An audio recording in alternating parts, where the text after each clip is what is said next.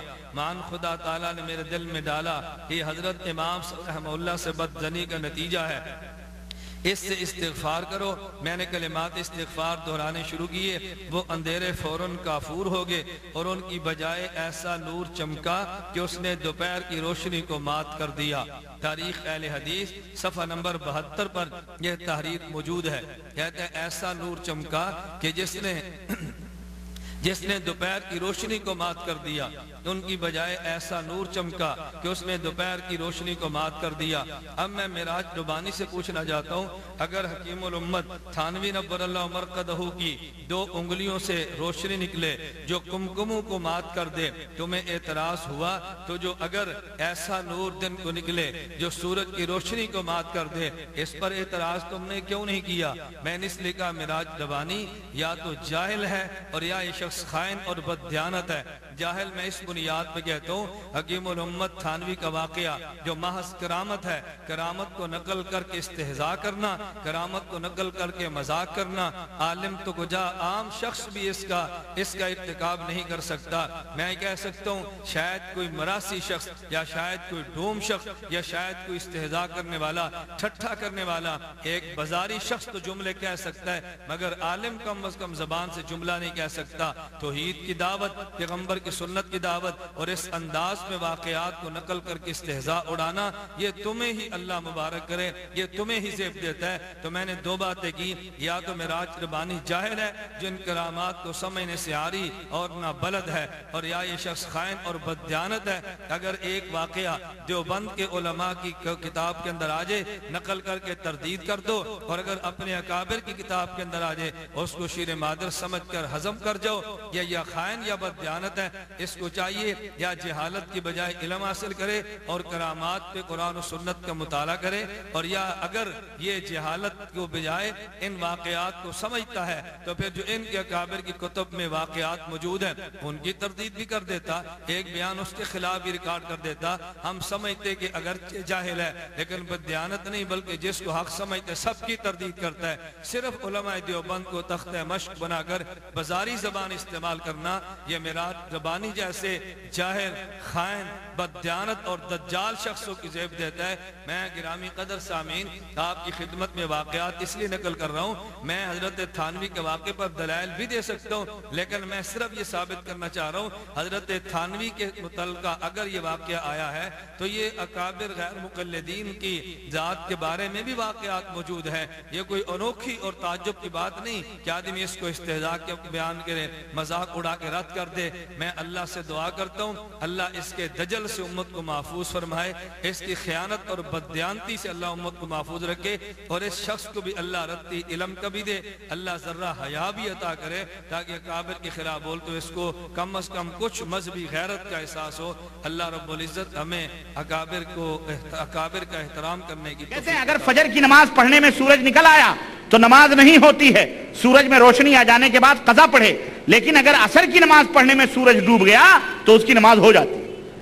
اور اللہ کے رسول صلی اللہ علیہ وسلم کی متفق علیہ روایت صحیح بخاری اور صحیح مسلم کی، اللہ کے نبی نے فرمایا کہ اگر کسی نے صبح کی نماز کی نیت باندھی اور ایک رکعت پڑھی اور دوسری رکعت میں سورج نکل آیا تو اس کی نماز ہو جاتی، اور اسی طرح غروب نیت باندھی اس نے اور دن غروب ہو گیا ایک رکعت پڑھنے کے بعد پوری نماز پڑھ لے اس کی نماز ہو جاتی۔ یہ دونوں حدیثیں صحیح بخاری اور صحیح مسلم کے اندر موجود ہیں، لیکن حضرت حکیم الامت فرماتے ہیں اور فقہ حنفی کے حوالے سے کہ اگر فجر میں دن نکل آیا تو نماز نہیں ہوتی، عصر میں ڈوب گیا تو نماز۔ یہ کہاں ہے؟ یہ قرآن اور سنت کے، یہ حدیث رسول کے سراسر خلاف۔ سامعین، آپ نے معراج ربانی کو حضرت حکیم الامت تھانوی رحمہ اللہ کے بہشتی زیور میں درج ایک مسئلے پر اعتراض کرتے ہوئے سنا۔ معراج ربانی نے اس موضوع پر اس مسئلے کے متعلقہ دو باتیں کی ہیں، بلکہ یوں کہنا چاہیے کہ دو مسئلے نقل کیے۔ نمبر ایک کہتا ہے بہشتی زیور میں لکھ کے حکیم الامت تھانوی رحمہ اللہ فرماتے ہیں اگر فجر کی نماز پڑھ رہا تھا، ایک رکعت پڑھی اور سورج نکل گیا تو نماز نہیں ہوتی، بلکہ سورج نکلنے کے بعد نماز ادا کرے۔ لیکن اگر عصر کی نماز پڑھ رہا تھا، ایک رکعت ادا کی اور سورج غروب ہو گیا تو نماز جاری رکھے۔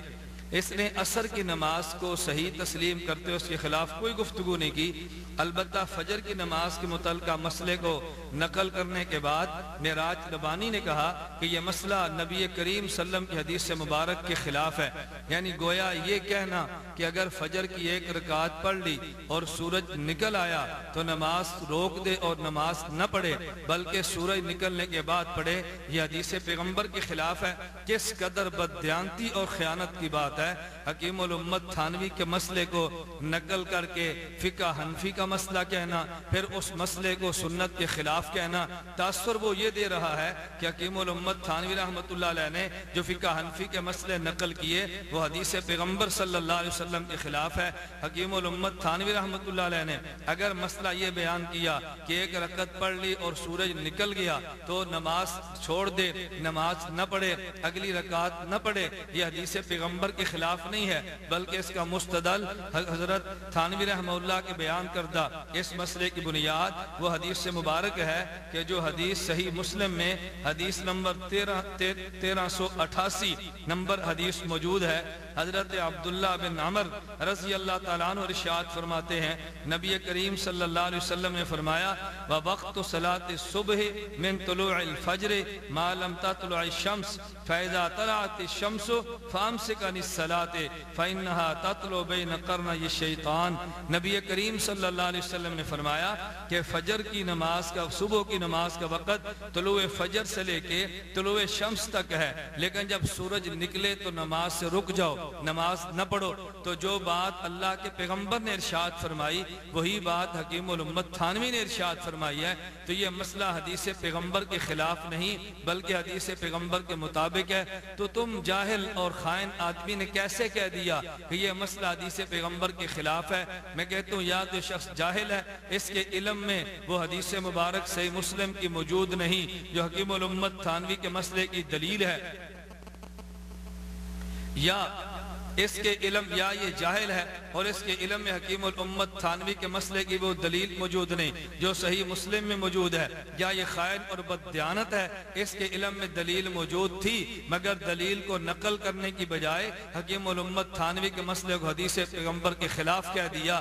میں اس لیے کہتا ہوں معراج ربانی جاہل ہے اور یا یہ شخص خائن ہے۔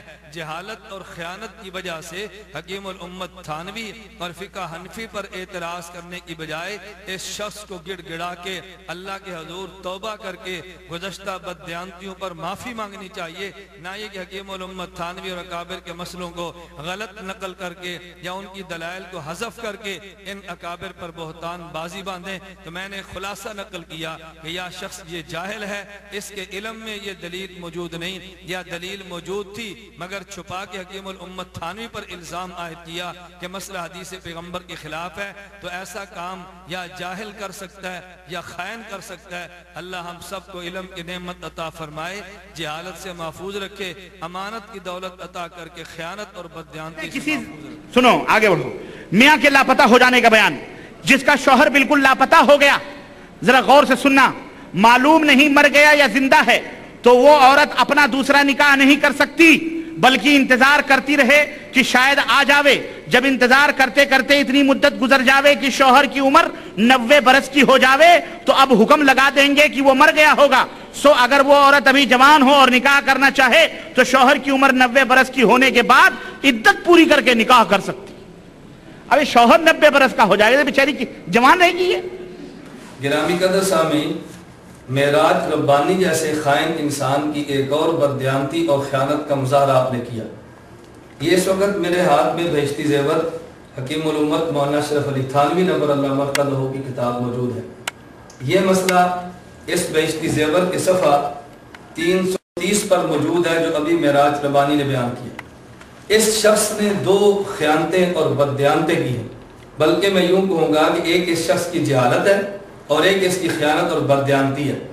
جہالت یہ کہ اس نے مسئلہ بیان کرتے حکیم الامت حضرت تھانوی رحمہ اللہ پہ ایک احمقانہ اعتراض یہ کیا کہ جب شوہر کی عمر 90 سال ہے عورت جوان کیسے ہو سکتی ہے؟ مجھے آپ بتاؤ، آئے روز آپ اخبارات پہ یہ بات نہیں پڑھتے کہ اگر بوڑھا شخص نوجوان لڑکی سے شادی کرتا ہے کہ آئے دن اخبارات پہ خبریں بھی ہیں، اور اگر اخبارات پہ خبریں نہ بھی ہوں تو کیا یہ ممکن نہیں ہے کہ اگر شوہر نے شادی کی تو اس کی عمر 88 سال ہے، 80 سال ہے، 85 سال ہے، عورت جوان ہے۔ اب اگر شوہر لاپتہ ہو گیا تو آج 88 سال کی عمر میں اس نے نکاح کیا، اگر نکاح کے 2 دن بعد بھی غائب ہو تو 2 سال بعد اس کی عمر 90 سال ہے، تو 2 سال کے بعد وہ 90 سال کا ہو گیا۔ اسی طرح اگر کسی نے 80 سال کی عمر میں شادی کی ہے، 10 سال کے بعد وہ 90 سال کا ہو گیا۔ کس قدر جہالت پر مبنی یہ بات ہے کہ عورت جوان ہو تو شوہر کی 90 سال عمر نہیں ہو سکتی۔ کیا عورت کی جوانی میں شوہر 90 سال کا نہیں ہو سکتا؟ ہاں، یہ تو تم نے جہالت سے کام لیا۔ اگلی تم نے بددیانتی یہ کی ہے، حکیم الامت تھانوی رحمۃ اللہ علیہ نے بہشتی زیور میں اگر یہ مسئلہ درج فرمایا ہے کہ عورت کا شوہر لاپتہ ہو گیا، 90 سال کی اس کی عمر تک انتظار کی جائے، اس کی عمر 90 سال ہو گئی، اب یہ عورت کسی اور شوہر سے نکاح کر سکتی ہے۔ آپ نے اس پہ غور کیا کہ یہ جو بہشتی زیور کا تم نے مسئلہ بیان کیا، کیا بہشتی زیور کے حاشیے پر حکیم الامت تھانوی رحمۃ اللہ علیہ نے اس مسئلے کے علاوہ احناف کا مفتہ بھی قول نقل نہیں کیا؟ وہی حکیم الامت تھانوی جو بہشتی زیور پہ مسئلہ درج فرما رہے ہیں اسی کے نیچے حاشیے پہ لکھتے ہیں، لیکن آج کل شدت ضرورت کی وجہ سے علماء نے امام مالک صاحب رحمہ اللہ کے مذہب پر فتویٰ دیا ہے، ان کے نزدیک اتنی مدت شرط نہیں، اگر کسی کو ضرورت ہو تو علماء سے مفصل طور سے معلوم کر کے اس پر عمل کر سکتا ہے، یہاں پر تفصیل سے لکھنے کی گنجائش نہیں۔ نیز ایک رسالہ الحیلۃ الناجزہ للحلیلۃ العاجزہ میں اس مسئلہ اور اس قسم کے دوسرے ضروری مسائل کو کہ جن میں امام مالک رحمہ اللہ کے مذہب پر فتویٰ دینے کی گنجائش ہے تفصیل سے لکھا گیا ہے، اور علماء تھانہ دیوبند سہارنپور کے اس پر متفقہ دستخط ہیں، اس کو بھی ایسی ضرورت کے وقت بغور دیکھنا ضروری ہے۔ حکیم الامت تھانوی رحمۃ اللہ علیہ نے جس فتوے کا حاشیے میں ذکر کیا اس کو ذکر نہ کرنا کتنی بڑی خیانت اور بددیانتی ہے۔ حکیم الامت تھانوی رحمہ اللہ فرماتے ہیں، اب دیکھیں جیسے میں نے صورت عرض کی ہے اگر عورت جوان ہے 80 سال کی عمر میں خامد نے نکاح کیا، 10 سال بعد اس کی عمر 90 سال ہو گئی، اب اس وقت تو عورت کے لیے کوئی دقت، کوئی مشکل، کوئی پریشانی نہیں ہے. لیکن اگر عورت کی عمر مثال کے طور پہ 25 سال ہے، خامد کی عمر 30 سال ہے، اب یہ لاپتہ ہے، اس کی انتظار کرنے کے لیے 90 سال کی انتظار کریں، 60 سال اور چاہیے. اس مسئلے پر چونکہ عورت کو مشکلات کا سامنا تھا تو آپ کے ہاں دوسرے مذہب مجتہد کے مذہب پر فتویٰ دینے کی عموم بلوا میں گنجائش موجود تھی. علماء نے فتویٰ بھی دیا، کتاب بھی تحریر کی، اور اس فتوے پر علماء تھانہ بھون، علماء دیوبند، علماء سہارنپور کے متفقہ دستخط موجود ہیں. تو اگر معراج ربانی تم نے یہ مسئلہ بیان کرنا تھا تو میں چاہیے تھا کہ حاشیے پر موجود فتویٰ بھی نقل کرتے. ایک کو بیان کرنا اور دوسرے کو چھپانا، اس کو بددیانتی اور خیانت کے علاوہ اور کوئی نام نہیں دیا جا سکتا. محترم سامعین، آپ حضرات ان کی بددیانتیوں کا مظاہرہ فرمائیں، ان کی خیانتوں پر توجہ دیں اور ایسے خائن قسم کے لوگوں سے خود کو محفوظ رکھیں، اپنے ایمان کی فکر کریں اور علماء دیوبند کے فتاوی جات پر مکمل اعتماد فرمائیں. اب یہ عورتوں کا مسئلہ، کہتے ہیں اگر چھاتی سے پانی نکلتا ہے اور درد بھی ہوتا ہے تو وہ بھی نجس ہے، اس سے بھی وضو ٹوٹ جاتا ہے. اب اگر کوئی دودھ والی بیچاری عورت ہو، اپنے بچے کو دودھ پلا لے تو وضو گیا اس کا. سمجھو یہی مسئلہ ہوا نا، یعنی وضو بنانے کے بعد بچے کو دودھ نہیں پلانا چاہیے. گرامی قدر سامعین، آپ حضرات نے معراج ربانی کی ایک اور بددیانتی اور خیانت کا مظاہرہ کیا. اب یہ بیشتی زیور میرے سامنے موجود ہے. صفحہ 51 پہ حکیم الامت مولانا اشرف علی تھانوی نبر اللہ مرقدہ مسئلہ یہ تعریف فرماتے ہیں، اگر چھاتی سے پانی نکلتا ہے اور درد بھی ہوتا ہے تو وہ بھی نجس ہے، اس سے وضو جاتا رہے گا، اور اگر درد نہیں ہے تو نجس نہیں ہے اور اس سے وضو بھی نہ ٹوٹے گا. اب اصل مسئلہ یہ ہے، اگر عورت کی چھاتی سے پانی ہے، وہ پانی درد کے ساتھ ہے یا بغیر درد کے؟ حکیم الامت تھانوی رحمہ اللہ سمجھانا چاہتے ہیں اگر پانی آیا تو بغیر درد کے، اس کا معنی یہ ہے کہ بغیر اندر کسی زخم کے پانی نکلا ہے، لہذا یہ نجس بھی نہیں اور وضو نہیں ٹوٹے گا. لیکن اگر عورت کے چھاتی سے پانی نکلا اور درد کے ساتھ نکلا، اس کا معنی اندر زخم ہے، زخم کی وجہ سے پانی باہر آیا، لہذا یہ پانی نجس ہوگا اور وضو ٹوٹ جائے گا. اب محترم سامعین، آپ حضرات فرمائیں، اس پورے مسئلے میں یہ دودھ کا ذکر ہے، حکیم الامت تھانوی نے دودھ کا تذکرہ فرمایا، لیکن اس احمق، جاہل اور خائن بددیانت شخص نے اپنی طرف سے شیطان کی طرح قیاس کر کے مزید جملہ جڑ دیا، عورت دودھ نہیں پلا سکتی، وہ دودھ نکلا تو وضو چلا گیا، اس کا معنی ہے کہ عورت دودھ مت پلائے. حکیم الامت تھانوی رحمہ اللہ نے دودھ کا تذکرہ قطعا نہیں کیا، اس دودھ کی وجہ سے وضو کا تذکرہ قطعا نہیں کیا. تو جو بات حکیم الامت تھانوی نے فرمائی ہے، اس شخص کو چاہیے تھا اس مسئلے پر اعتراض کرتا، لیکن کیونکہ اس مسئلے پر اعتراض کی کوئی گنجائش نہیں تھی، لہذا اپنی طرف سے ایک اور بات کہہ دی اور اس پر اعتراض کر دیا، اور پھر بددیانتی کا مظاہرہ بھی کیا. اور جہالت دیکھیں، کہتے ہیں اس مسئلہ میں اور مسائل بھی ہیں، چلو ہم ذکر کرتے ہیں. میں کہتا ہوں اس مسئلہ میں اور مسائل کون سے ہیں؟ اللہ تمہاری جہالت کو تم سے دور فرمائے. اچھا ہوتا کہ اگر اس مسئلہ میں جو اور مسائل ہیں تم وہ بھی بتاتے تاکہ ہمیں مزید اندازہ کرنے میں آسانی ہوتی کہ جناب کس قدر جاہل ہے. خیر میں گزارش کر رہا تھا، یہ شخص جاہل بھی ہے اور خائن بھی ہے. میں نے اس لیے آپ کی خدمت میں اور آپ کی وساطت سے معراج ربانی تک پیغام پہنچانا چاہتا ہوں. کیا یہ ممکن ہے کہ تم کسی علمی مجلس میں حضرت تھانوی کے بیشتی زیور کے اس مسئلے پر علمی مجلس میں تم علماء کی موجودگی میں یہ بات کہہ دو تاکہ ہمیں بھی احساس ہو کہ آپ خیانتیں نہیں بلکہ امانت، جہالت نہیں بلکہ علم کی بات کرتے ہیں. جاہل عوام کے سامنے بیٹھ کے ایسی جہالتیں اور بددیانتیاں بیان کر کے معراج ربانی صاحب جو مشورہ دوں گا، اللہ کے لیے اپنی قبر اور آخرت خراب مت کریں، اللہ کے لیے امت کو گمراہ مت کریں، خدا کے لیے اپنی قبر کی فکر کریں، اپنی آخرت کی فکر کریں. تم نے جو جبہ اوڑھا ہوا ہے کم از کم اس جبے کی لاج رکھ لیں، کم از کم اس سعودین رومال کی لاج رکھ لیں. تمہیں جو مولوی کہا جاتا ہے کم از کم مولوی پن کا خیال کر لیں.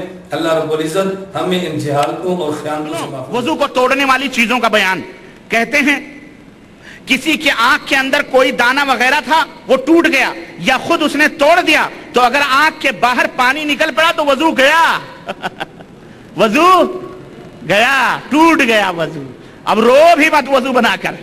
اللہ کے نبی صحابہ نماز میں روتے تھے کہ عزیز المرجل، حدیث کے الفاظ ہیں، اللہ کے نبی نماز میں ایسے روتے تھے اور اس طرح آواز آتی تھی جیسے کھولتی ہوئی ہانڈی کے اندر آواز آتی، آنسو سے تر بتر ہو جاتے تھے۔ یہ کہتے ہیں دانا ہو ٹوٹ گیا یا توڑ دے تو آنکھوں میں دانے کوئی توڑے گا نماز میں یا وضو میں؟ بولو۔ محترم سامعین، معراج ربانی صاحب نے بہشتی زیور کے مسئلے کو بیان کرتے ہوئے ایک اور بددیانتی اور خیانت کا مظاہرہ کیا۔ حکیم الامت حضرت تھانوی رحمۃ اللہ علیہ نے بہشتی زیور صفحہ 50 پر جو مسئلہ درج کیا وہ یہ ہے، کسی کی آنکھ کے اندر کوئی دانہ وغیرہ تھا، وہ ٹوٹ گیا یا خود اس نے توڑ دیا اور اس کا پانی بہہ کر آنکھ میں تو پھیل گیا لیکن آنکھ کے باہر نہیں نکلا تو اس کا وضو نہیں ٹوٹا، اور اگر آنکھ کے باہر پانی نکل پڑا تو وضو ٹوٹ گیا۔ حضرت حکیم الامت تھانوی رحمہ اللہ نے مسئلہ کون سا بیان کیا اور معراج ربانی نے اس پر فضول تبصرہ بھی کیا اور ساتھ ہی احمقانہ بات بھی کہہ دی، اگر میں اس پہ تبصرہ کروں گا تو مشکل میں پڑ جائیں گے۔ میں کہتا ہوں مشکل میں حضرت تھانوی پڑھیں گے یا توڑو گے؟ حضرت تھانوی نے مسئلہ ٹھیک لکھا، اس پر غلط تبصرہ کرنے سے غلط قسم کا مبصر مشکلات کے اندر پڑتا ہے۔ حکیم الامت تھانوی رحمۃ اللہ علیہ کسی مشکل کے اندر نہیں پڑے اور نہ حکیم الامت تھانوی رحمہ اللہ کو ماننے والے علماء دیوبند کسی مشکل کے اندر پڑے ہیں۔ حضرت تھانوی نے مسئلہ الگ لکھا اور جناب نے مسئلہ غلط اور الگ بیان کیا۔ دلیل کے طور پر کیا بات پیش کی؟ نبی کریم صلی اللہ علیہ وسلم نماز پڑھتے، نماز میں رو پڑتے، پیغمبر صلی اللہ علیہ وسلم کی مبارک آنکھوں سے آنسو بہہ پڑتے تو کیا ان کا وضو ٹوٹ جاتا؟ کس قدر جہالت اور بددیانت اور خیانت کی بات ہے۔ حکیم الامت تھانوی رحمہ اللہ نے قطعاً یہ مسئلہ پورے بہشتی زیور میں نہیں لکھا کہ اگر آدمی نماز کے دوران رو پڑے آنسو نکلنے سے وضو ٹوٹ جاتا ہے، کہیں نہیں لکھا۔ حکیم الامت تھانوی تو فرما رہے ہیں اگر آنکھ کے اندر دانہ ہو وہ ٹوٹ جائے یا آدمی خود توڑ دے اور اس کی وجہ سے جو پانی باہر نکلا اب اس کا وضو ٹوٹ جائے گا۔ حکیم الامت تھانوی نے مسئلہ الگ لکھا ہے۔ حدیث میں نبی پاک صلی اللہ علیہ وسلم کے آنسو کا مسئلہ الگ ہے، کہاں آنسو آنکھوں سے بہنا اور کہاں آنکھ کے اندر دانے کا ٹوٹنا اور اس پانی کا باہر نکلنا، دونوں پانیوں میں زمین و آسمان کا فرق ہے۔ یہ خیانت اور یہ بددیانتی تمہیں ہی مبارک ہو۔ عجیب بات یہ ہے، چاہیے یہ تھا کہ تم یہاں حرم کے قرب و جوار یا سعودیہ جدہ ریاض وغیرہ میں اگر لوگ دین سیکھنے کے لیے پاکستان سے یہاں تشریف لائیں تو تم ان کو دلائل کے ساتھ قرآن و سنت کی بات بتاتے تاکہ لوگ شریعت پر عمل کرتے، لیکن تم نے ان لوگوں کو جن میں دین کی درد ہے، دین کی محبت ہے اور دین کے ساتھ عشق ہے لیکن ان کے پاس دینی علم نہیں تھا، ان سادہ عوام کو حکیم الامت تھانوی کے مسائل بتا کر غلط اپنے اضافے اور حاشیے کر کے امت کو گمراہ کرنے کی کوشش کی ہے۔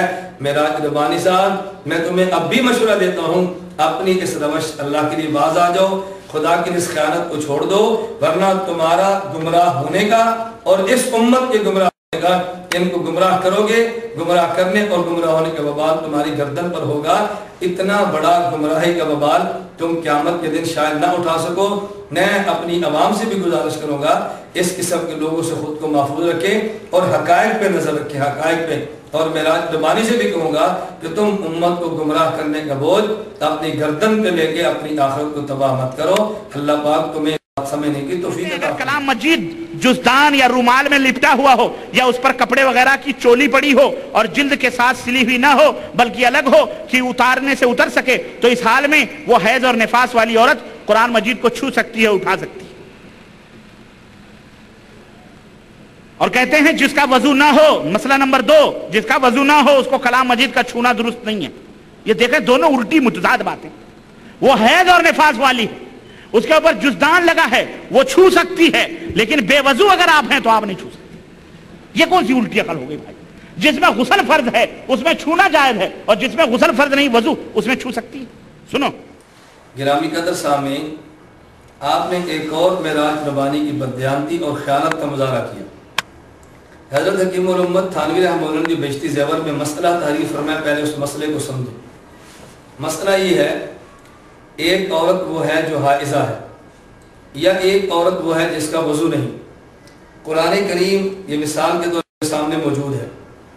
اہل سنت والجماعت کا مسلک یہ ہے، ناپاک بدن کے ساتھ قرآن کریم کو چھونا گناہ ہے، لیکن اگر ناپاک ہو اس کی صورت کیا ہے، عورت اس کو حیض آ جائے، عورت ہو یا مرد ہو اور بے وضو ہو اور قرآن کریم کو چھونا چاہیں، قرآن کریم کو بغیر کسی غلاف بغیر پردے اور بغیر کسی حائل کے محدث ناپاک بدن والے شخص کے لیے خواہ اس کا وضو نہ ہو، خواہ وہ جنبی ہو، خواہ عورت حائضہ اور نفاس والی ہو، اس کے لیے چھونا جرم ہے۔ حکیم الامت تھانوی رحمۃ اللہ علیہ فرماتے ہیں اگر حائضہ عورت قرآن کریم کو چھونا چاہے تو وہ چادر کے ساتھ چھوئے، پردے کے ساتھ چھوئے، جزدان وجود اس کا خیال کرے، لیکن اگر بے وضو ہو قرآن کریم نہ چھوئے، مطلب یہ کہ بغیر حائل، بغیر کپڑے اور بغیر پردے کے چھونا بے وضو آدمی کے لیے ناجائز اور گناہ ہے۔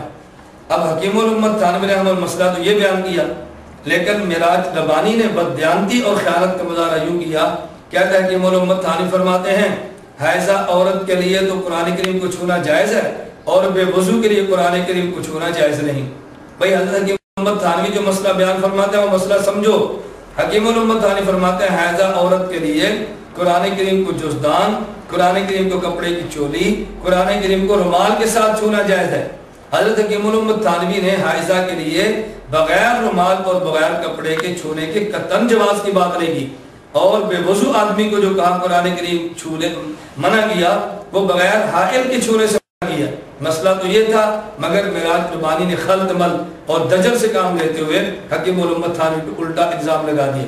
اور یہ مسئلہ جو حضرت حکیم الامت تھانوی رحمۃ اللہ علیہ نے بہشتی زیور میں بیان فرمایا ہے، اسی مسئلے کو سعودی بہت بڑے عالم نے اسی مسئلے کو اسی انداز میں لکھا، اور یہ سعودی عالم جسے شیخ صالح فوزان کہا جاتا ہے، یہ سعودی عالم وہ ہیں جو مشہور سعودی عالم ہیں اور ڈاکٹریٹ تک کی اعلیٰ تعلیم حاصل کی ہے، اور سعودی عرب کی درج ذیل اعلیٰ کمیٹیوں کے ممبر ہیں، دارالافتاء کی فتویٰ کمیٹی، رابطہ عالمی اسلامی کی فقہ کمیٹی، حیات کبار العلماء کے رکن، اور یہ وہی سعودی صالح فوزان شخص ہیں کہ اگر ڈاکٹر لقمان سلفی کو چندہ لینے کے لیے اسی صالح فوزان کی تزکیہ اور ان کے رکے کی ضرورت پڑی ہے، ان کو ان القابات سے یاد کیا ہے، کہتے ہیں صاحب المعالی الداعیۃ الکبیر الشیخ صالح بن فوزان الفوزان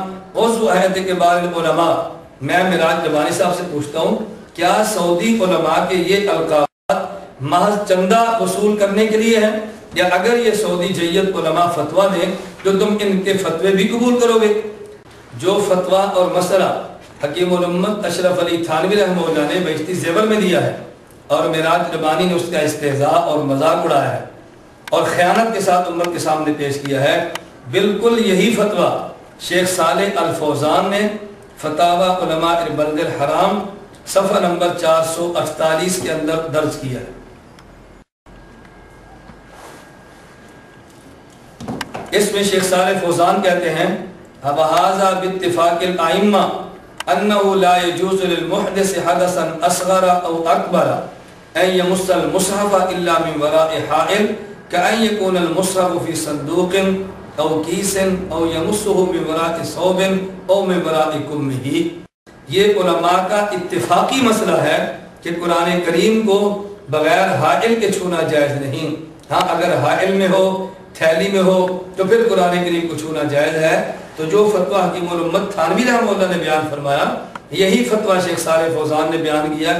تو میں کہوں گا جناب سے ذرا سعودیہ میں آپ ایک مجلس منعقد کریں اور ایک ویڈیو پروگرام شیخ صالح فوزان کے خلاف بھی کریں، کیوں وہی مسئلہ حکیم الامت تھانوی بیان کریں گے، ان کے خلاف تم نے ویڈیو میں بیان ریکارڈ کر دی ہے، یہی فتویٰ شیخ صالح فوزان دیں گے، ان کے خلاف تمہاری زبان حرکت کیوں نہیں آتی؟ صالح فوزان کے خلاف بولنے سے سعودیہ سے لیے جانے والے چندوں پہ حرف آئے گا، سعودیہ سے لیے جانے والے پیسے پر حرف آئے گا، تو جب چندہ لینا ہو پھر انہی کا القاب لکھو، مسئلہ بیان کرنا ہو حکیم الامت تھانوی کو تنقید کا نشانہ بناؤ۔ یہ بددیانتیاں اور یہ خیانتیں معراج ربانی کو مبارک ہوں۔ میں اپنی سادہ لو اور محترم سامعین سنیوں مسلمانوں سے گزارش کروں گا آپ حضرات ان کے دھوکوں سے بچے اور ان دلائل کو سامنے رکھتے ہوئے ان کے بیانات کو سماعت فرمائیں تاکہ اللہ کے دجل اور فریب سے آپ حضرات کو روزہ دار بھولے سے خامند سے ہم بستر ہو جاوے، کوئی عورت بھولے سے روزے سے ہے اور بھولے سے شوہر سے ہم بستری ہو جاوے تو اس کا روزہ نہیں جاتا ہے۔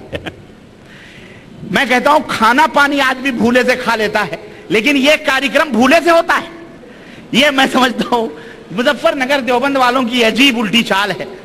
ارے اگر بیوی کو یاد نہیں رہا تو مرد کو تو یاد رہے گا کہ میں روزے سے ہوں, ہے کہ نہیں؟ یہ سوال, یہ مسئلہ شیخ, یہ مسئلہ ہے ابو ماجد. یہ حکیم الامت کی پڑیا. مجھے ہنسی آئی کہ یہ کام بھولے سے ہوتا ہے. گرامی قدر سامعین, ابھی آپ حضرات نے استہزاء اور مذاق سے مات کیا معراج ربانی کا. میں یہ سمجھتا تھا کہ شاید یہ جاہل اور خائن ہے. اس کی اس گفتگو سننے کے بعد مجھے اندازہ ہوا کہ یہ خائن اور جاہل کے ساتھ مسخرہ بھی ہے. ہمارے یہاں پنجاب میں کہتے ہیں بے روپیہ ہے, بلکہ ہمارے یہاں پنجاب میں کہتے ہیں مراسی اور ڈوم ہے. یعنی علماء کی بات کو نقل کر کے استہزاء اور مذاق اڑانا اور پھر مجمع کو خطاب کر کے بات کی جا رہی ہے. مسئلہ جو اس نے بیان کیا وہ آپ نے سماعت کر لیا ہے. حکیم الامت حضرت تھانوی رحمۃ اللہ علیہ نے بہشتی زیور یہ صفحہ نمبر 226 پہ یہ بات نقل کی ہے. مسئلہ موجود ہے, لیکن معراج ربانی صاحب مذاق اور استہزاء کے ساتھ یہ بات کہتے ہیں. بھلا بھولے سے بھی جمع ہو سکتا ہے, کھانا پینا تو بھول کر ہو سکتا ہے, بھلا یہ جمع والی کاریگری یہ بھولنے سے ہو سکتی ہے. میں معراج ربانی سے کہتا ہوں اگر تم میں ذرہ برابر حیا, عقل اور غیرت تھی تو تمہیں حضرت حکیم الامت مولانا اشرف علی تھانوی نبر اللہ مرقدہ کا مذاق اڑانے سے قبل اپنے غیر مقلدین اور اپنے مسلک کے مولوی نواب صدیق حسن کا مذاق اڑانا چاہیے تھا. نواب صدیق حسن نے یہ مسئلہ الروضۃ الندیہ صفحہ نمبر 297 پر یہ مسئلہ نقل کیا. صفحہ نمبر 297.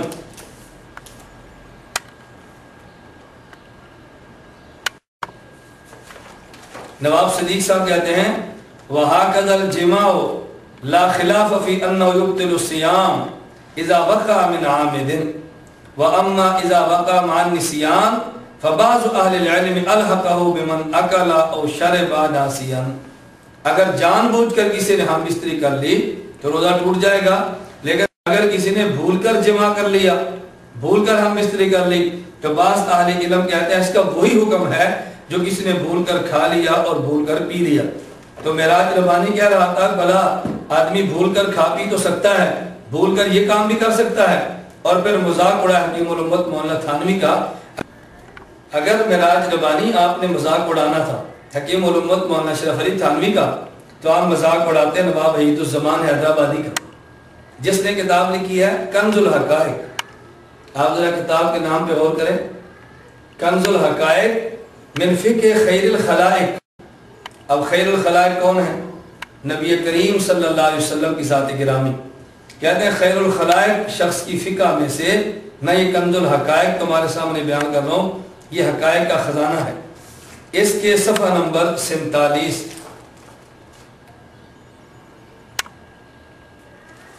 صفحہ نمبر 47 پہ باب کہیں گے باب ما یفسد الصوم وما لا یفسدہ. اب کہتے ہیں ان اکل الصائم او شرب او جامع ناسیا. اگر کسی شخص نے روزے دار نے کھا لیا یا روزے دار نے پی لیا یا روزے دار نے بھول کر ہم بستری کر لی, حکم کیا ہے؟ لم یفطر. اور میری عادت تو چونکہ مذاق اڑانا استہزاء کرنا نہیں ہے, ہم مسئلے پر گفتگو کرتے ہیں مگر علماء کا مذاق نہیں اڑاتے. اگر میں مذاق اڑاتا تو پھر میں وہ جملے نقل کرتا جو وحید الزمان نے روزہ نہ ٹوٹنے کے بارے میں صورتیں نقل کی ہیں, اور پھر میں آپ سے پوچھتا کیا یہ مذاق بازی اگر جو تم نے حکیم الامت مولانا تھانوی رحمۃ اللہ علیہ سے فرمائی ہے, یہ مذاق بازی ذرا اپنے اکابر سے بھی کر لیتے. میں یہ عرض کر رہا ہوں کہ معراج ربانی نے اس جملے کو نقل کرنے کے بعد سامعین سے کہا کہ یہ مظفر نگر اور دیوبند کا قضیہ ہے. میں کہتا ہوں تمہاری معلومات کے لیے یہ مظفر نگر اور دیوبند کا نہیں, یہ بھوپال اور حیدرآباد کا بھی ہے. آپ بھوپال اور حیدرآباد والوں پر تنقید کرتے, اور میں سامعین سے گزارش کرتا ہوں اے کاش کہ وہاں پہ کوئی جدے کا عقل بھی ہوتا اور وہ عقل مند اس کو سمجھاتا کہ جناب آپ غلط بیانی سے کام لے رہے ہیں, جو بات یہاں پر موجود ہے وہ بات وہاں پر بھی موجود ہے. اسی لیے معراج ربانی نے اپنے سامعین کو خطاب کرتے ہوئے ابو ماجد شیخ کا تو نام لیا لیکن عاقل کو نظر انداز کر دیا کہ کہیں ایسا نہ ہو کہ اس استہزاء اور مذاق کا جب جواب آئے تو جواب میں بھی سنوں اور عاقل بھی سنیں. میں جدے میں رہنے والے ان کی اسی عاقل سے گزارش کروں گا کہ جب یہ تمہارے ملا اور یہ تمہارے مولوی یہ بیروپیے بن کے مذاق استہزاء اڑائیں تو کم از کم تم ان کو سمجھانے کی کوشش کرو. اگر علم نہیں اپنے تم نام کا حیا کر لو, انہیں سمجھاؤ یہ بات کہ اکابر علماء اور مسلک کے علماء کا یوں استہزاء اور مذاق نہیں کیا کرتے. تو محترم سامعین میں آپ سے گزارش کروں گا, آپ حضرات پڑھے لکھے سمجھدار اور ماشاءاللہ اہل علم لوگ ہیں, آپ حضرات خود سماعت فرمائیں. اس قدر گھٹیا حرکت کرنے والا, مسئلے نقل کر کے علماء کا مذاق اڑانے والا اور بھروپیا بن کے اس پہ تبصرے کرنے والا, کیا یہ شخص دائی اور مبلغ ہو سکتا ہے؟ ایسے شخص کو نبی کریم صلی اللہ علیہ وسلم کا حقیقی وارث قرار دیا جا سکتا ہے؟ میں معراج ربانی سے بھی گزارش کروں گا علماء کا استہزاء مت اڑاؤ. اللہ رب العزت حفاظت فرمائے اور دجل اور فریب سے کام لے کے صحیح مسئلوں کو غلط انداز میں پیش مت کرو. اللہ تمہیں بھی ہدایت عطا فرمائے, اللہ سامعین کو تمہارے شر سے محفوظ فرمائے. نماز پڑھنے والے کے جسم پر کوئی کتا بیٹھ جائے اور اس کے منہ سے لعاب نہیں نکلتا ہے تو کوئی مذائقہ نہیں, نماز جائز. پھر پرویز مشرف اگر کتا لے کر بیٹھتا ہے تو کیوں چلاتے ہو تم لوگ مولویوں؟ آپ نے سنا اور دیکھا معراج ربانی نے حکیم الامت تھانوی رحمہ اللہ کے بہشتی زیور کے مسئلے کو نقل کیا کہ نمازی پر کتا بیٹھ جائے لعاب نہ نکلتا ہو تو نماز جائز ہے. اس پر تبصرہ, اس پر استہزاء, اس کا مذاق اس انداز میں اڑایا. وہ بیان یہ کرنا چاہتا ہے گویا حکیم الامت تھانوی نے مسئلہ غلط بیان کیا. چاہیے تو یہ تھا اس کے خلاف میں قرآن و سنت سے دلائل دیتا, لیکن دلائل دینے کی بجائے مذاق اڑاتے ہوئے کہا کہ اگر تمہارے ہاں تو کتا نمازی پر بیٹھ جائے تو جائز ہے, اور پرویز مشرف اگر کتا اٹھائے تو اس پر کیوں تنقید کرتے ہو؟ ارے جاہل, حکیم الامت تھانوی رحمہ اللہ نے یہ نہیں فرمایا کہ تم کتا اٹھا لیا کرو, نماز میں کتے کو گود میں بٹھایا کرو, ایسا کرنا کو باعث اجر و ثواب ہے. حکیم الامت تھانوی رحمہ اللہ نے تو مسئلہ نقل کیا اگر آدمی پر کتا بیٹھ جائے بھلا کیسے بیٹھے گا؟ آدمی نماز میں تشہد کی حالت میں بیٹھا ہے, پالتو کتا آئے اور اس کی گود میں بیٹھ جائے تو کتا تو بیٹھ گیا, اس حالت میں نماز فاسد ہوگی یا نماز نہیں ہوگی؟ حکیم الامت تھانوی رحمہ اللہ فرماتے ہیں نماز ہو جائے گی. اس پر معراج ربانی نے اعتراض کیا اور مذاق اڑایا, جبکہ نواب وحید الزمان بہشتی زیور لکھے جانے سے کئی سال قبل اپنی کتاب نظر الابرار جلد نمبر 1 صفحہ نمبر 30 پہ تحریر کرتے ہیں. آپ ذرا نواب وحید الزمان کا تحریر کردہ مسئلہ بھی پڑھیں. حضرت تھانوی رحمہ اللہ تو یہ کہتے ہیں کہ اگر نمازی پر کتا بیٹھ گیا تو نماز جائز ہے. کہتے ہیں وَلَا تَفْسُدْ صَلَاةُ حَامِلِهِ, نماز میں کتا اٹھا کر نماز پڑھنے والے کی نماز بھی فاسد نہیں ہوتی. ایک ہے کتے کا بیٹھ جانا, ایک ہے کتے کو اٹھا کے نماز پڑھنا, دونوں میں کتنا فرق ہے. حکیم الامت تھانوی رحمہ اللہ فرمائے کہ کتا اٹھا کر نماز پڑھی تو نماز ہو گئی, تمہیں اعتراض ہوا. نواب وحید الزمان کہتے ہیں کتا اٹھا کے نماز پڑھی تو نماز ہو گئی, لیکن اس پر تمہیں کوئی اعتراض نہیں ہوا, اس کی تم نے کوئی تردید نہیں کی. بلکہ گرامی قدر سامعین آپ حیران ہوں گے, اس سے بڑھ کر نواب وحید الزمان نزل ابرار صفحہ 30 پہ سے کتے کے متعلق تحریر کرتے ہیں. کہتے ہیں وَيُتَّخَذُ جِلْدُهُ مُسَلَّى, کہ کتے کی کھال کو مسلح بنایا جا سکتا ہے, وَدَلْوًا, ڈول بنایا جا سکتا ہے, وَلَوْ سَقَطَ فِي الْمَاءِ وَلَمْ يَتَغَيَّرْ لَا يَفْسُدُ الْمَاءِ, اگر کتے کی کھال یا یہی کتا اگر کتے کی کھال گر گئی کہاں پانی میں اور تغیر نہیں آیا تو اس سے پانی فاسد نہیں ہوگا.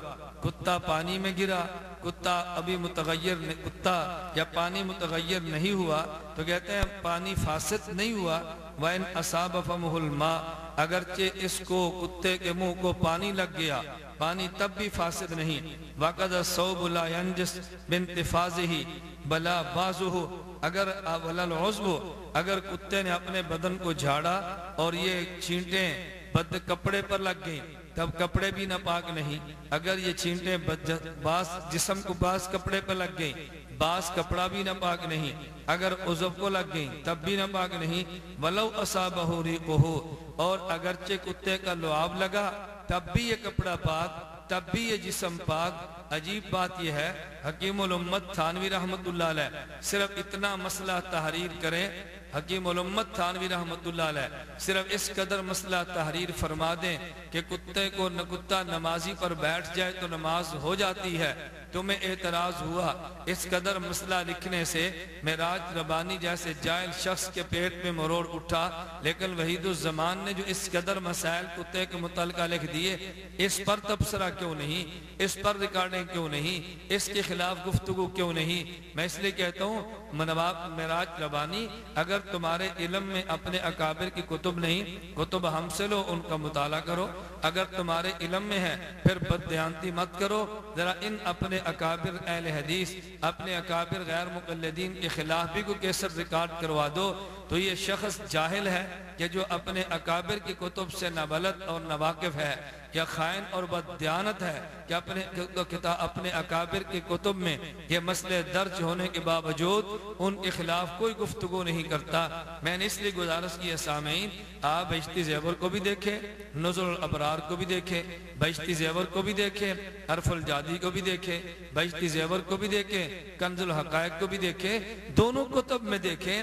اگر مسئلہ تم نے بہشتی زیور کو چھوڑ کے غیر مقلدین کا لینا ہے تو یہ مسئلے اور اس سے زیادہ جو تمہارے یہاں قابل اعتراض مواد ہے ان کتب میں بھی موجود ہے، کیا تم ان پر بھی اسی طرح تبصرہ کرنا پسند کرو گے، مذاق اڑانا پسند کرو گے، ان کا استہزاء کرنا پسند کرو گے؟ اللہ رب العزت تمہیں جہالت سے نکال کے علم کی دولت دے، اللہ خیانت سے محفوظ رکھ کے تمہیں امانت کی نعمت دو قسم کے دینی مسائل موجود ہیں۔ نمبر ایک وہ مسائل جو کہ قرآن مجید اور احادیث صحیحہ کے صراحتاً خلاف، قرآن مجید کے بھی خلاف ایسے مسائل بیان کیے گئے ہیں، اور یہ دعویٰ ہے، اور یہ دعویٰ کوئی دعویٰ نہیں ایسا کہ بڑھ ہو، نہیں، میں ابھی بتاتا ہوں انشاءاللہ، اور احادیث صحیحہ کے خلاف نمبر ایک۔ نمبر دو وہ مسائل کہ جن کے سلسلے میں شریعت سازی کی گئی ہے، یعنی نہ قرآن میں ہے نہ حدیث میں ہے بلکہ شریعت بنائی گئی ہے اپنی طرف سے۔ استغفر اللہ۔ اب آئیے، اور جبکہ ہمیں یہ معلوم ہے کہ اسلام میں شریعت سازی کا قطعاً کسی کو حق حاصل نہیں ہے اور نہ ہی اس کی اجازت ہے، اللہ اور اس کے رسول نے بیان فرمایا ہے، اور چنانچہ ہم نے ابھی آپ حضرات کے آپ نے معراج ربانی کی زبان سے یہ بات سنی، کہتا ہے کہ حضرت تھانوی رحمۃ اللہ علیہ نے بہشتی زیور میں دو قسم کے مسائل بیان کیے ہیں۔ بعض وہ مسائل جو قرآن حدیث کے خلاف ہیں، من گھڑت روایات ہیں، من گھڑت قصے ہیں، اور بعض مسائل وہ ہیں کہ جو قرآن حدیث میں موجود نہیں اور حضرت تھانوی رحمۃ اللہ نے لکھے ہیں۔ حضرت تھانوی نے شریعت سازی کی ہے، تمہیں کس نے شریعت سازی کا حق دیا ہے کہ تم جو مسئلے قرآن حدیث میں نہیں تھے وہ بیان کر دو؟ جہاں تک پہلی بات کا تعلق ہے، میں معراج ربانی سے بات پوچھنے میں حق بجانب ہوں۔ حکیم الامت تھانوی رحمہ اللہ نے جو مسائل بہشتی زیور میں بیان کیے ہیں، کیا تم نے اپنی تقریر کے دوران ایک بار بھی ایسے کیا؟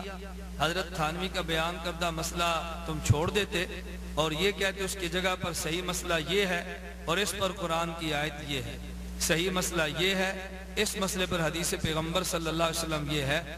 تمہیں اتنی ہمت تو نہ ہوئی کہ مسئلہ اس کی جگہ پہ امت کو دیتے اور اس پر آیت یا حدیث مبارک پیش کرتے؟ اعتراض پہ اعتراض کرتے چلے جانا، دجل پہ دجل سے کام لیتے ہوئے محض اعتراضات کرنے بہت آسان ہیں، مگر امت کو مسائل کا حل پیش کرنا کم از کم معراج ربانی جیسے جاہل کے شخص کے بس میں نہیں ہے۔ دوسری بات معراج ربانی نے یہ کی کہ جو مسئلہ قرآن حدیث میں نہیں اس مسئلے کو بیان کرنا شریعت سازی ہے۔ میں بڑی معذرت کے ساتھ معراج ربانی سے پوچھنا چاہتا ہوں، اگر کسی مسئلے کا شریعت میں قرآن حدیث میں پہلے سے بیان نہ ہونا اور بعد میں اس مسئلے کو بیان کرنا شریعت سازی ہے، تو مجھے یہ بتاؤ کہ تم اپنی اس کتاب نزل الابرار، جس کتاب کو نواب وحید الزمان تحریر کر رہے ہیں، نزل الابرار کے صفحہ 23 پہ نواب وحید الزمان نے مسئلہ تحریر کیا، اور آپ ناظرین اس مسئلے کو سنیں اور دیکھیں اور شرم سے سر جھکاتے جائیں کہ اس قدر مسائل بیان کیے گئے، اس کو کسی نے شریعت سازی نہیں کہا۔ وحید الزمان صاحب لکھتے ہیں، فَلَوْ أَدْخَلَ الْجِنِّيُّ حَشْفَةً فِي فَرَجِ الْمَرْأَةِ وَلَمْ تَرَهُ وَلَمْ تُنزِلْ لَا يَلْزَمُ عَلَيْهَا الْغُسْلُ۔ اگر کسی جن نے عورت کی شرمگاہ میں حشفے کو داخل کیا، عورت نے دیکھا نہیں، اس عورت کا انزال بھی نہیں ہوا، اس عورت پر کوئی غسل نہیں۔ بتاؤ یہ مسئلہ کس قرآن کی آیت میں موجود ہے؟ بتاؤ یہ مسئلہ حدیث مبارک کی کون سی حدیث کے اندر موجود ہے؟ اگر یہ مسئلہ قرآن کریم کے اندر بھی نہیں اگر یہ مسئلہ حدیث پیغمبر صلی اللہ علیہ وسلم کے اندر بھی نہیں، اور پھر یہ مسئلہ وحید الزمان نے نزول الابرار میں بیان کیا، تم نے کیوں وحید الزمان کی گرفت نہیں کی؟ کون ہے شریعت سازی ہے، کہو یہ شریعت کے خلاف ہے، کہو اس کو شریعت سازی کی بنیاد پہ تمہیں مجرم کہنا چاہیے تھا، لیکن ایک مرتبہ بھی تمہاری زبان وحید الزمان صاحب کے خلاف حرکت میں نہیں آئی۔ اور یہی وحید الزمان صاحب اپنی کتاب کنز الحقائق صفحہ نمبر 233 پہ تحریر کرتے ہیں، آپ ذرا مسئلہ سماعت فرمائیں۔ کنز الحقائق صفحہ نمبر 233، اور بڑی یعنی تعجب ہمیں ہوتا ہے کہ مسئلہ بیان کرتے ہوئے طرز کیسا اختیار کیا۔ اب اس پر تبصرہ کم از کم کرنا میرے بس پہ نہیں، معراج ربانی جیسا مسخرہ شخص ہی اس مسئلے پر صحیح انداز میں تبصرہ کر سکتا ہے، مگر اس پر اس کا مسخرہ پن بالکل جواب دے جائے گا۔ کیوں؟ اب اپنے گھر کی بات آئی ہے۔ مسئلہ سماعت فرمائیے، کہتے ہیں وَلَا وِبْتَلَعَ الصَّائِمُ بُسَاقَ مَحْبُوبِهِ يَقْضِي وَلَا يُكَفِّرُ۔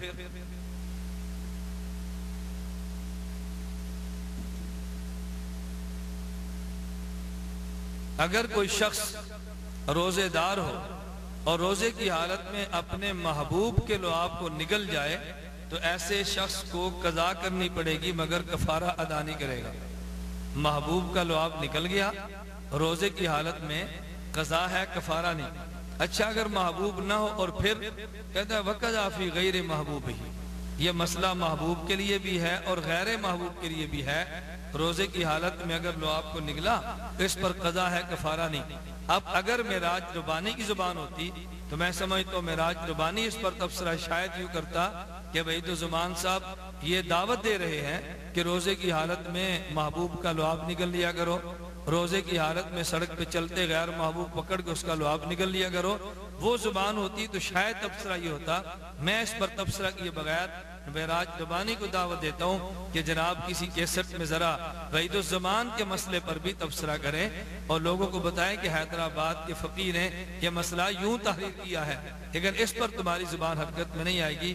تو یہ کہنا کہ بہشتی زیور میں مسائل قرآن و حدیث کے خلاف ہیں، اور یہ کہنا کہ بہشتی زیور میں وہ مسائل ہیں جو قرآن حدیث میں نہیں تھے، یہ شریعت سازی ہے۔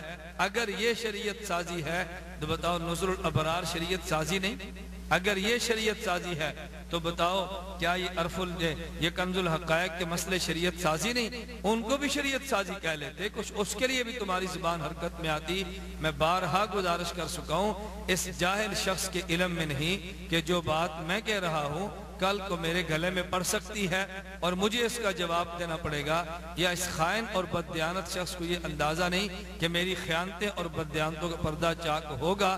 اللہ رب العزت اس کی جہالت اور اس کی خیانت سے امت کو محفوظ رکھے اور صراط مستقیم پر چلنے کی توفیق عطا۔ علماء دیوبند کا اپنے پیروں کو غوث اعظم کا نام دیتے ہیں، یہ فضائل صدقات ہے، صفحہ 559 ہے، 559 کے اوپر یہی عقیدہ غوث کا بیان کرتے ہیں، اپنے پیروں کو یہ لقب دیتے ہیں جس کا مطلب خاص کیا ہے کہ مددگار، سب سے بڑا مددگار، غوث اعظم سب سے بڑا مددگار، اور سب سے بڑا مددگار ایک اللہ عز و جل ہے۔ صفحہ 559 پر کہتے ہیں، مولانا اشرف علی تھانوی اس واقعے پر لکھتے ہیں کہ مجھے حضرت غوث پاک کی خوشی یاد آ گئی۔ غوث پاک سب مددگار، فریاد رس، اور فریاد رس صرف ایک اللہ عز و جل ہے، اس کے علاوہ کوئی اور غوث نہیں ہے۔ سامعین، میں آپ کے سامنے توصیف الرحمن کی جہالتوں اور خیانتوں کا تذکرہ کر رہا تھا۔ اس ضمن میں آپ نے ابھی توصیف الرحمن کی زبان سے جو جملے سنے، حضرت شیخ الحدیث مولانا محمد زکریا نور اللہ مرقدہ کی کتاب فضائل صدقات کا حوالہ دیتے ہوئے اس نے حضرت تھانوی رحمہ اللہ کے حوالے سے بات نقل کی۔ حکیم الامت تھانوی رحمہ اللہ فرماتا ہے کہ مجھے حضرت غوث پاک رحمہ اللہ کی خوشی یاد آ گئی۔ اب اس نے دعویٰ کیا کیا کہ غوث اعظم اللہ کی ذات ہے، اللہ کے علاوہ سب سے بڑا مددگار کسی کو کہنا جائز نہیں۔ اب دعویٰ تو یہ تھا کہ غوث اعظم اللہ کے ساتھ خاص ہے، اور جو دلیل کے طور پہ حوالہ پیش کیا وہ اس میں غوث اعظم کا لفظ موجود نہیں بلکہ غوث پاک کا لفظ موجود ہے۔ کہاں غوث اعظم اور کہاں غوث پاک؟ تو اس شخص کی خیانت اور بددیانتی یہ ہے، اس کو چاہیے تھا فضائل صدقات کا وہ عبارت نقل کرتا جس میں حضرت شیخ عبدالقادر جیلانی رحمہ اللہ یا کسی اور بزرگ کو غوث اعظم کہتے تو یہ بات الگ تھی کہ ان کو غوث یا غوث اعظم کہنا جائز ہے یا ناجائز، لیکن کم از کم اس کے دعوے کے مطابق تو حوالہ مل جاتا۔ حوالہ یہ تھا کہ اصل دعویٰ غوث اعظم ایک اللہ کی ذات ہے، سب سے بڑا مددگار ایک اللہ ہے، یہ اللہ ہی کے ساتھ لفظ خاص ہے، لیکن فضائل صدقات میں غوث پاک کا لفظ اللہ کے علاوہ اور پر بھی استعمال کیا تو یہ توصیف الرحمن کی خیانت اور بددیانتی ہے۔ نمبر 2، توصیف الرحمن کی جہالت دیکھیں۔ اللہ رب العزت کا نام لیتے ہوئے کہتا ہے اللہ عز و جل، اللہ عز و جل۔ تو محترم سامعین مجھے یہ بتائیں، یہ اللہ رب العزت کو اللہ عز و جل کہنا یہ تو عربیت کے قواعد کے مطابق ہے، لیکن عز و جل کہنا، عین پر کسرہ پڑھنا، یہ کون سا علم اور کون سی عربی لغت ہے؟ یہ میں توصیف الرحمن سے پوچھ سکتا ہوں۔ میں اس لیے کہتا ہوں چونکہ خود جاہل ہیں، علم سے نہ واقف اور نہ بلد ہیں، اس لیے اکابر علماء فقہائے کرام نبر اللہ مراقدہم کی عبارت کو غلط رنگ پہ پیش کرتے ہیں۔ تو عزہ کہہ کر اس نے اپنی جہالت کا اعتراف کیا اور غوث اعظم کے لفظ کو رد کرتے ہوئے بطور دلیل غوث پاک کے لفظ کو نقل کر کے اس نے خیانت اور بددیانتی کا مظاہرہ کیا۔ میں توصیف الرحمن سے ایک سوال کرتا ہوں، اگر حضرت اللہ رب العزت کی ذات کے علاوہ دنیا میں کسی انسان کو غوث پاک یا غوث اعظم یا یہ لفظ کہنا جرم ہے تو کیا ایسا نہ ہو کہ کہیں جرم تمہارے علماء اور اکابرین میں سے کسی نے کیا ہو؟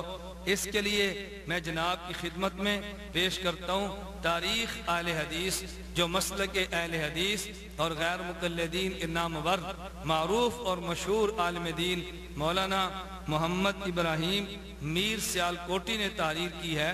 اس کتاب کے صفحہ نمبر 410 پہ وہ تذکرہ جب کرتے ہیں حضرت مجدد الفسانی رحمہ اللہ کا، تو نواب صدیق اصل مرحوم کی کتاب ابجد علوم کے حوالے سے حضرت مجدد کا تذکرہ کرتے ہوئے لکھتے ہیں، آپ کے متاخرین بزرگ فیض یابو میں سے شیخ شمس الدین علوی المعروف مرزا مظہر جان جانا ہیں، جو امام محمد بن حنفیہ کی اولاد سے تھے۔ اس کا تذکرہ کرتے ہوئے آخر میں لکھتے ہیں اور آپ کے مکتوبات بہت مفید ہیں۔ اس پر حاشیہ جو دیا وہ آپ حاشیہ سماعت فرمائیں۔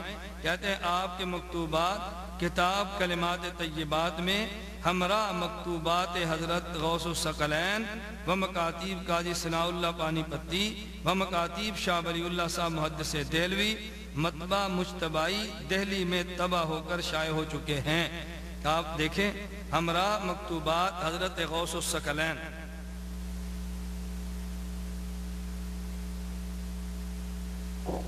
تاریخ اہل حدیث صفحہ نمبر 410۔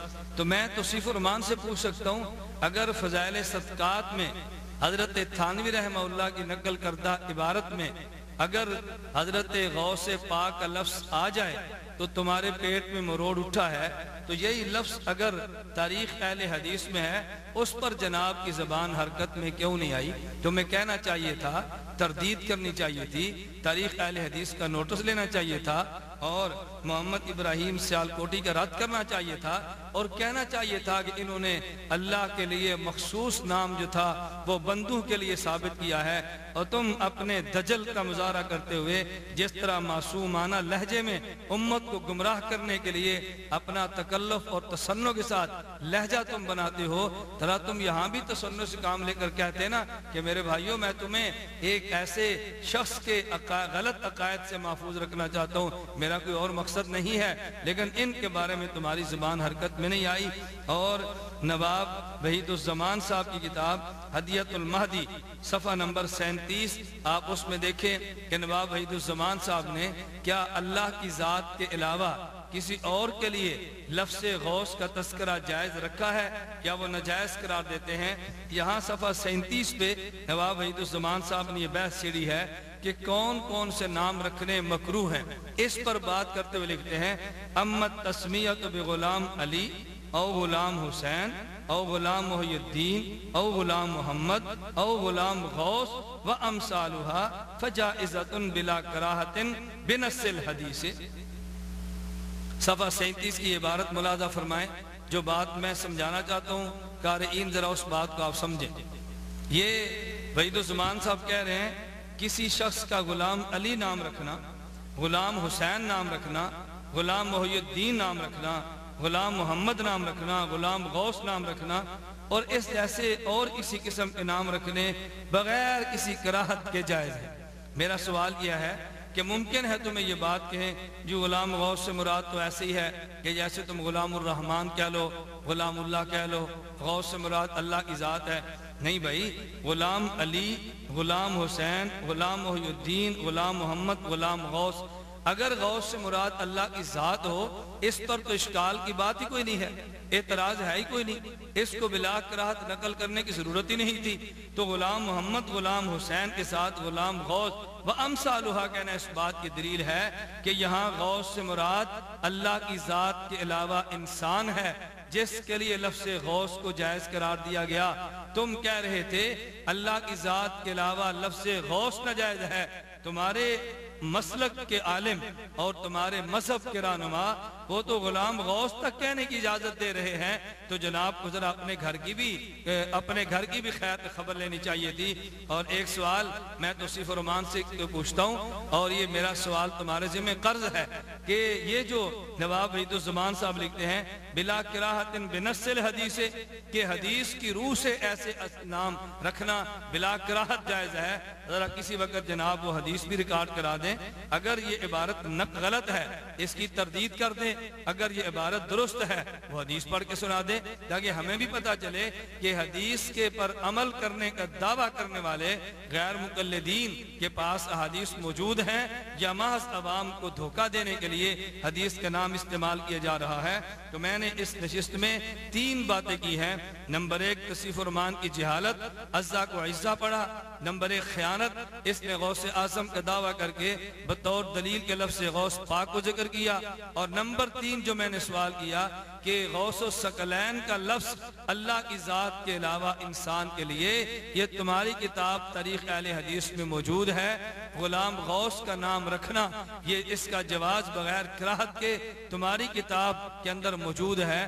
اگر یہ جرم ہے اس جرم کو تمہیں آشکار کرنا چاہیے تھا، اگر یہ جرم ہے امت کو بتانا چاہیے تھا، اگر یہ جرم ہے عوام کے سامنے اس کو نقل کرنا چاہیے تھا۔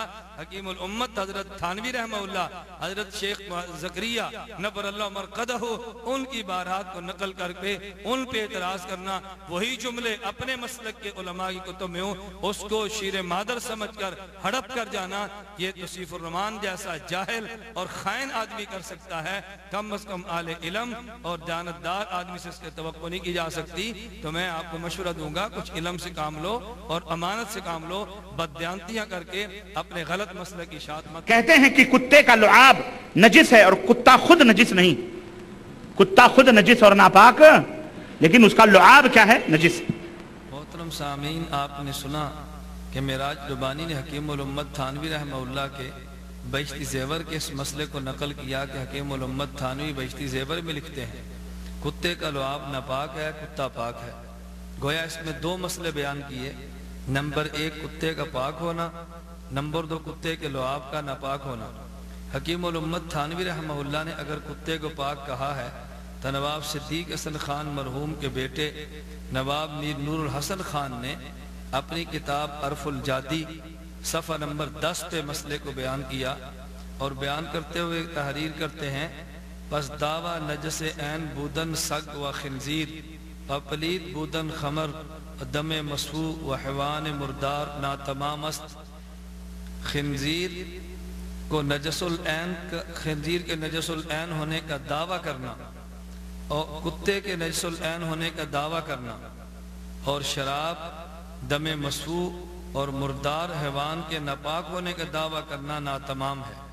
گویا آپ ان کو نجس اور ناپاک نہیں کہہ سکتے۔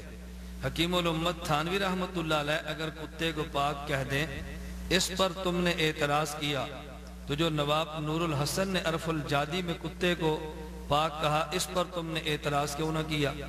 اور عجیب بات ہے کہ حکیم الامت تھانوی رحمہ اللہ نے محض کتے کو پاک کہا، نواب نور الحسن کتے کے ساتھ خنزیر کے ناپاک ہونے پر بھی انکار کر رہے ہیں۔ وہ کہتے ہیں خنزیر کے نجس العین ہونے کا دعویٰ کرنا بھی دعویٰ ناتمام ہے۔ گویا حکیم الامت تھانوی کتے کو پاک کہہ رہے ہیں اور نواب نور الحسن اپنی کتاب عرف الجادی میں خنزیر تک کو پاک کر رہے ہیں، لیکن نواب نور الحسن پر تمہیں کوئی اعتراض نہیں ہوا، نہ تم نے اس پر کوئی اعتراض کیا۔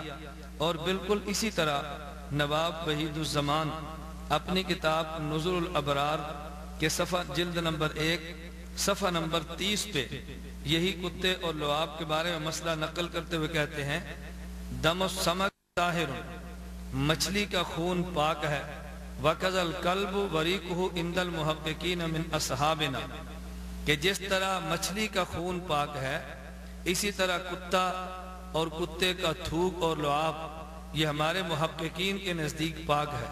حکیم الامت تھانوی رحمۃ اللہ علیہ نے کتے کو پاک کہا، لعاب کو ناپاک کہا، اور تمہارے محققین نے کتے کو بھی پاک کہا اور لعاب کو بھی پاک کہا۔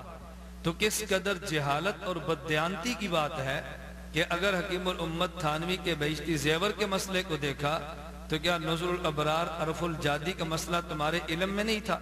ان سے بہشتی زیور سے قبل لکھے گئے مسائل سے تم جاہل تھے، اور اگر تمہارے علم میں تھا تو بددیانتی کرتے ہوئے ان مسائل کو بیان نہ کیا، بہشتی زیور کے مسئلے کو بیان کیا۔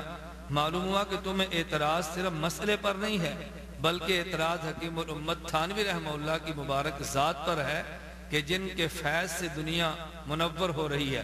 حکیم الامت تھانوی کے مسئلے پر تم نے اعتراض کیا۔ یہی مسئلہ النہج المقبول صفحہ نمبر 20 پہ نواب صدیق حسن خان صاحب نے بھی تحریر کیا، کہتے ہیں کتے بلکہ حضرت تھانوی رحمہ اللہ کے مسئلے سے بڑھ کے انہوں نے کہا جی کتے کا لعاب پاک ہے۔